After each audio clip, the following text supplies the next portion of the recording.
12 600 ans auparavant, un enfant est mort dans la vallée du Montana. Son corps a été enveloppé dans des pots et des pointes de flèches en pierre ont été placées à ses côtés, aiguisées, parfaitement taillées. C'était des pointes de la culture Clovis, la culture la plus mystérieuse des Amériques, la seule sépulture jamais retrouvée. Il a été nommé Anzik, simple numéro dans le catalogue des archéologues. En 2014, des scientifiques ont déchiffré son génome. Ce qu'ils ont vu a coupé le souffle. Chromosome IQL54, ADN mitochondrial D4H3A. Branches américaines de lignées anciennes, mutation qui avait déjà eu lieu ici, sur cette terre. Le garçon s'est révélé être la clé du mystère de 2 continents. Son sang a lié le passé au présent, du nord au sud.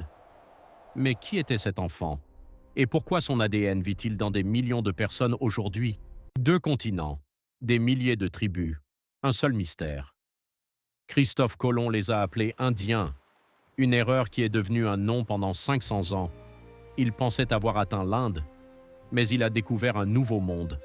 Un monde où vivaient plus de 500 peuples différents, des Esquimaux de l'Arctique aux tribus de la Terre de Feu, des chasseurs des Grandes Plaines aux bâtisseurs de pyramides. Ils parlaient 1000 langues, adoraient différents dieux, mais d'où venaient-ils? Pendant 2 siècles, des scientifiques ont proposé des théories: Atlantis sous-marine, les tribus perdues d'Israël, une création divine distincte, les Vikings, les Polynésiens. Chaque théorie a engendré de nouveaux débats, des batailles dans des revues scientifiques, des expéditions, des fouilles.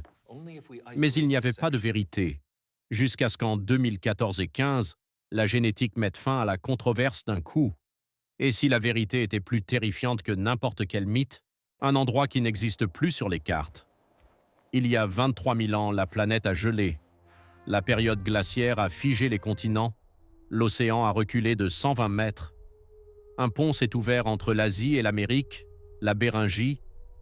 1600 km de toundra herbeuse, froid, infini, vivante.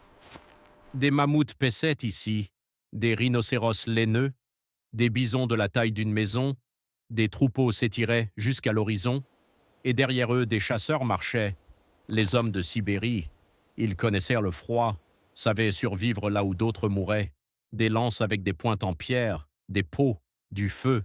Ils avançaient vers l'est, génération après génération, suivant la proie, la vie. Ils ne savaient pas qu'ils franchissaient la frontière entre les mondes, que devant eux 2 continents vides les attendaient, une terre sans hommes, sans traces. Que les attendait là, au-delà de l'horizon? Une ligne qui a traversé le monde, chromosome I, ne se transmet que du père au fils, immutable, de génération en génération. Les chasseurs qui ont traversé la Béringie avaient une seule lignée, QM242, elle est née en Sibérie il y a 20 000 ans. Mais en Amérique, elle a changé. Mutation, une lettre dans le code de l'ADN, QM3, branche américaine, elle est apparue ici, déjà sur cette terre, et s'est répandue comme un feu de prairie, d'Alaska à la Patagonie. Aujourd'hui, elle se retrouve chez presque tous les Indiens de l'Amérique du Sud. Dans des tribus isolées d'Amazonie, c'est 100%. Un homme, une mutation, des dizaines de millions de descendants. Son nom a été effacé par le temps, mais son sang coule dans chaque personne qui parle quechua, guarani, navajo. Comment une lignée a-t-elle conquis 2 continents? En Europe, des agriculteurs ont remplacé les chasseurs. Ici, il y a le silence. Il y a 9000 ans, une vague a déferlé sur l'Europe. Des agriculteurs de l'Anatolie ont apporté du blé, de l'orge, des moutons. Ils ont amené un nouveau sang, haplogroupe G2A. Ils ont chassé les chasseurs, ont remplacé leur ADN. En Amérique, cela n'a jamais eu lieu, jamais. La génétique ne ment pas. Les Indiens n'ont pas de G2A, pas de traces de remplacement néolithique, juste Q et C, les lignées de chasseurs, non diluées, continues. Ils sont venus comme des chasseurs, sont restés des chasseurs, pendant des millénaires. Personne ne leur a apporté l'agriculture de l'extérieur. Ils l'ont créée eux-mêmes. Le maïs en Mésoamérique, la pomme de terre dans les Andes, une invention locale, sans enseignants, sans migration, une population, un sang, du début à la fin. Qu'est-ce qui leur a donné cette force? l'isolement ou quelque chose de plus? Il y a 24 000 ans, en Sibérie, un garçon vivait. Le site de Malta, la rive de l'Angara, 2014. Les archéologues ont déchiffré son génome et se sont figés. Chromosome YR, ADN mitochondrial U, ce sont des marqueurs ouest-eurasiens, des lignées européoïdes. En Sibérie, il y a 24 000 ans, ils ont nommé sa population des Eurasiens du Nord ancien, ANE. Et là, ça a commencé. De 14 à 38% du génome des Indiens provient de ce groupe. Pas des Asiatiques de l'Est, des gens génétiquement proches des Européens. Cela a expliqué l'énigme. L'aplogroupe X2OA chez les Navajos. Parfois des traits européoïdes dans des crânes anciens. Tout concordait. Le composant européoïde en Amérique. Mais sans Européens. La Sibérie était un pont, un lieu de rencontre entre l'Ouest et l'Est. Qui d'autre se cache dans leur sang? Disparu depuis 8000 ans. Il y a 23 000 ans, des chasseurs ont traversé la Béringie. Ils allaient vers l'Est, à la recherche de proies, de vie, et se sont retrouvés piégés. Les glaciers se sont refermés. Le chemin vers l'Asie est fermé. Le chemin vers l'Amérique est fermé. Un mur de glace au sud, un océan au nord. Un piège. La population s'est retrouvée coupée du reste du monde. 8000 ans d'isolement.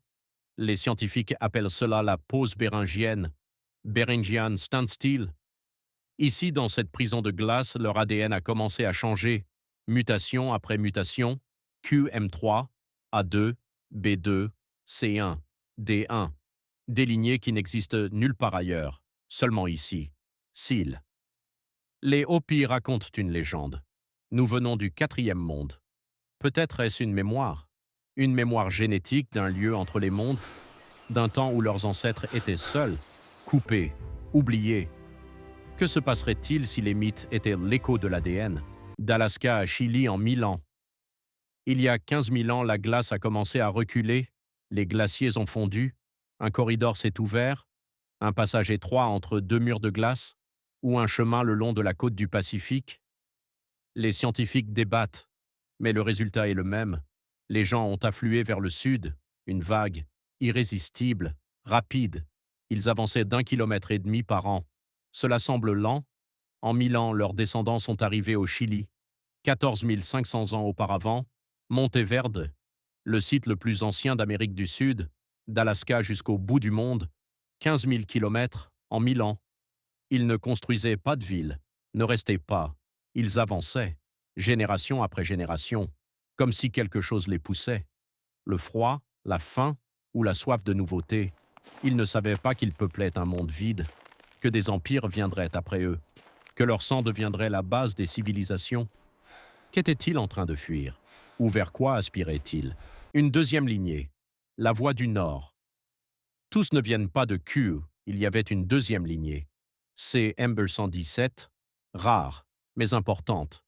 On la trouve en Amérique du Nord, chez les Apaches, les Navajos, les Ojibwés, chez les peuples Nadene, les Athabascans.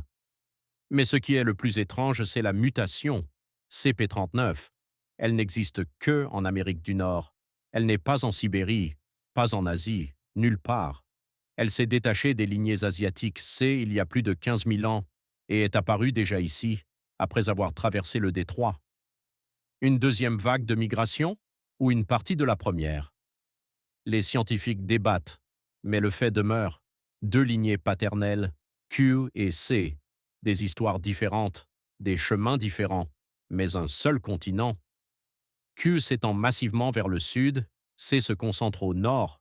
Une division du travail, des territoires, ou quelque chose de plus profond, deux lignées, deux vagues ou deux castes, 5 mers, deux continents.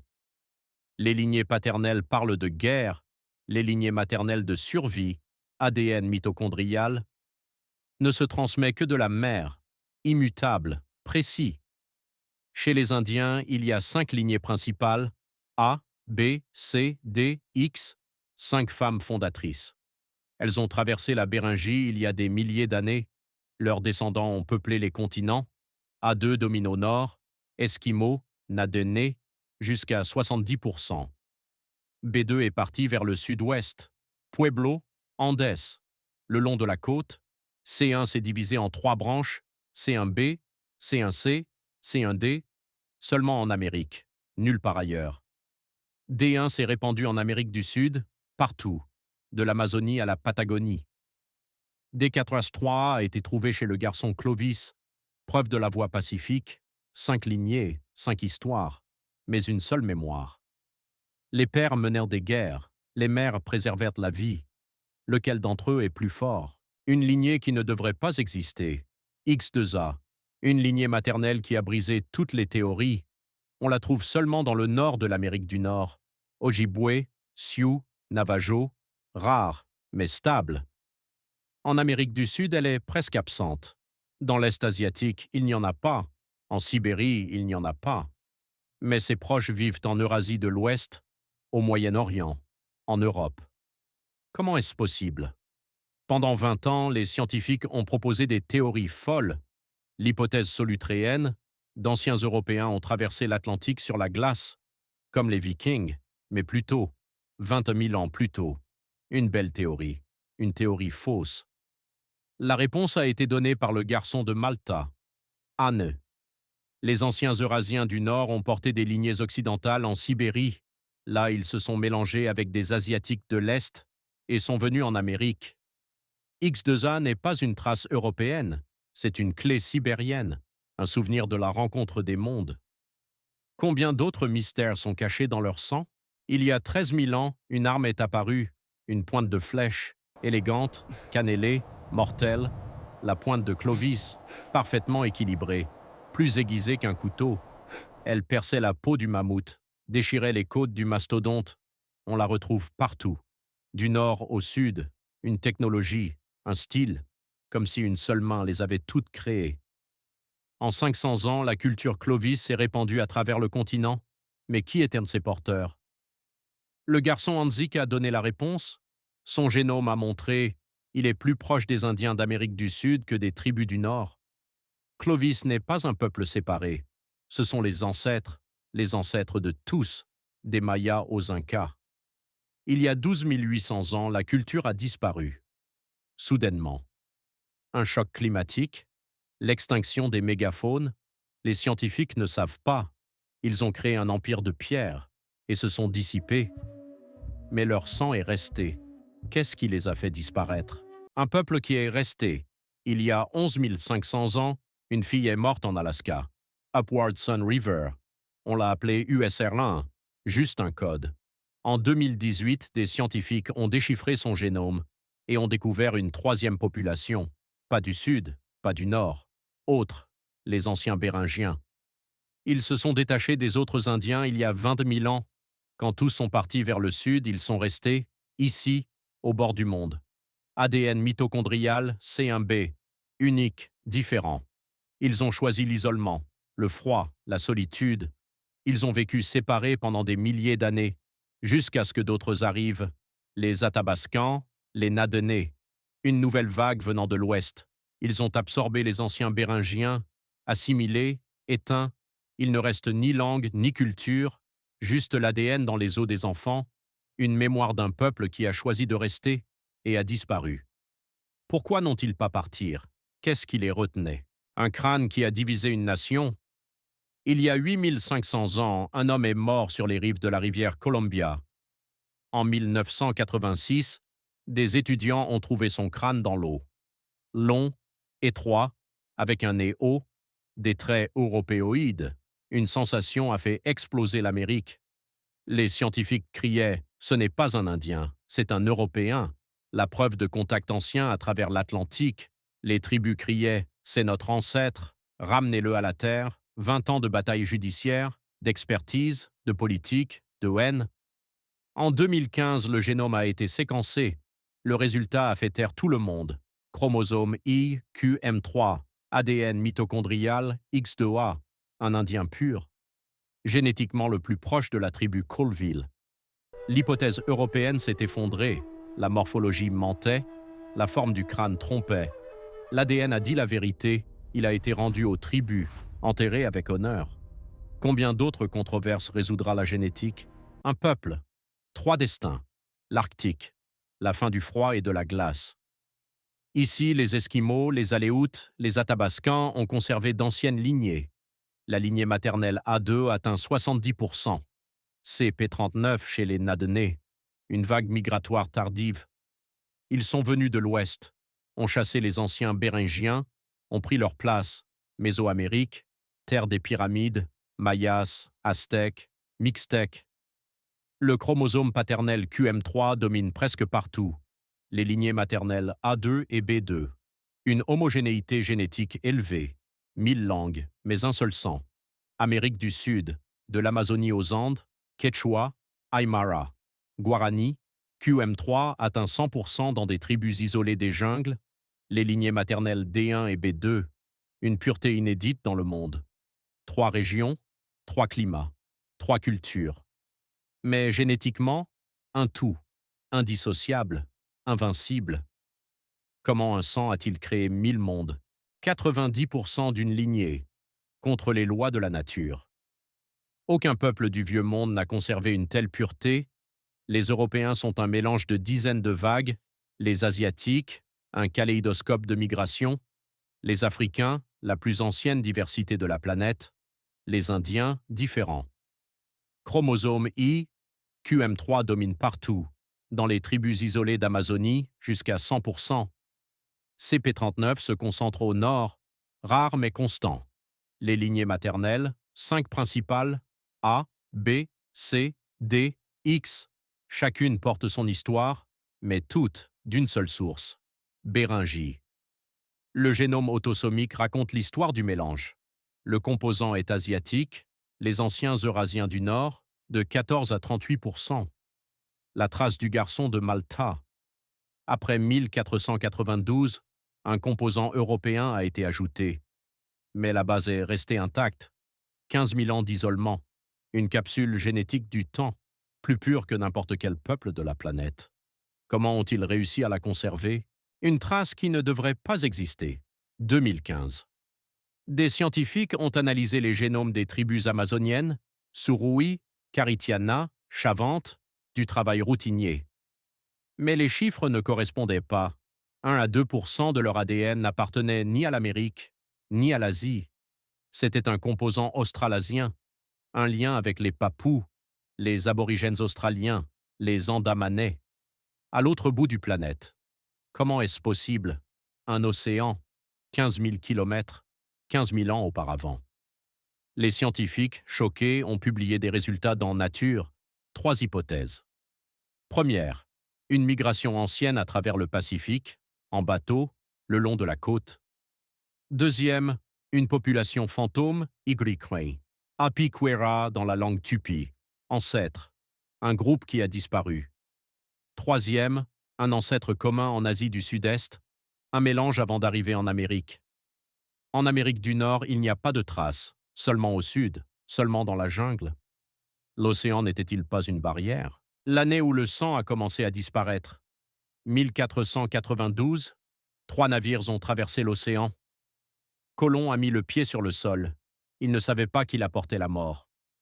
2011. Les généticiens ont séquencé l'ADN mitochondrial des Indiens, anciens et modernes. Ils ont comparé et ont vu une cicatrice, un goulot d'étranglement. Il y a 500 ans, la population féminine effective a été réduite de 50%, la moitié des lignées a été coupée, disparue, pour toujours, la variole, la rougeole, la grippe. Des maladies ont fauché des villages entiers plus vite que les conquistadors n'arrivaient. Le moine espagnol Toribio de Benavente écrivait au XVIe siècle « Plus de la moitié de la population est morte ». La génétique a confirmé ces mots, une trace dans l'ADN, une mémoire de catastrophe. Mais la population s'est rétablie, les lignées qui ont survécu ont donné de nouvelles branches, la diversité génétique est revenue, le sang a continué à couler. Comment ont-ils survécu à un tel coup? Leurs corps se souviennent de l'altitude. Les Andes, 3 à 5 000 mètres au-dessus du niveau de la mer. L'air est raréfié, l'oxygène est 2 fois moins abondant qu'en plaine. Les Européens s'étouffent, perdant conscience, mourant de maladies de l'altitude. Les Indiens Quechua et Aymara vivent ici depuis des millénaires, facilement, naturellement. Leur ADN a changé, gènes EGLN1 et PPARA. Des mutations qui rendent chaque respiration plus efficace. L'oxygène est utilisé plus pleinement, le cœur fonctionne plus fort, le sang se charge plus rapidement. Une évolution enregistrée dans les cellules. Ils ne boivent pas de lait, 66% sont intolérants au lactose. Ils n'ont jamais eu de vache, juste des lamas et des alpagas. Une adaptation à la vie sans élevage laitier. Les dents les trahissent, des incisives en forme de pelle, pratiquement 100% avant l'arrivée des Européens. Le gène EDR, marqueur est-asiatique, il y a 21 000 ans. Béringie, une mémoire de l'ère glaciaire dans chaque sourire. L'évolution ne s'est pas arrêtée, elle est inscrite dans le corps. 2 continents. 15 000 ans. Un sang. De Béringie à la Terre de Feu, la plus grande expansion de l'histoire de l'humanité. Ils ont traversé le pont glaciaire, ont survécu en isolement pendant 8 000 ans, ont parcouru 15 000 kilomètres en 1000 ans, ont rencontré des mammouths, des mastodontes, des paresseux géants, et ont triomphé. Sans fer, ils ont construit Machu Picchu. Sans roues, ils ont créé Tenochtitlan. Sans acier, ils ont érigé Tikal, QM3, une lignée, un peuple, une mémoire inscrite dans les chromosomes. 1492 a tenté de les effacer. Les maladies ont fauché la moitié, les guerres en ont pris davantage. Mais le sang a continué à couler, les lignées se sont rétablies. Aujourd'hui, leurs descendants vivent de l'Alaska à l'Argentine, plus génétiquement purs que n'importe quel peuple du vieux monde. Leur ADN est la chronique de 2 continents, une mémoire plus ancienne que les pyramides. Si vous avez lu jusqu'à la fin, vous êtes une partie de cette histoire. Quel sang coule en vous?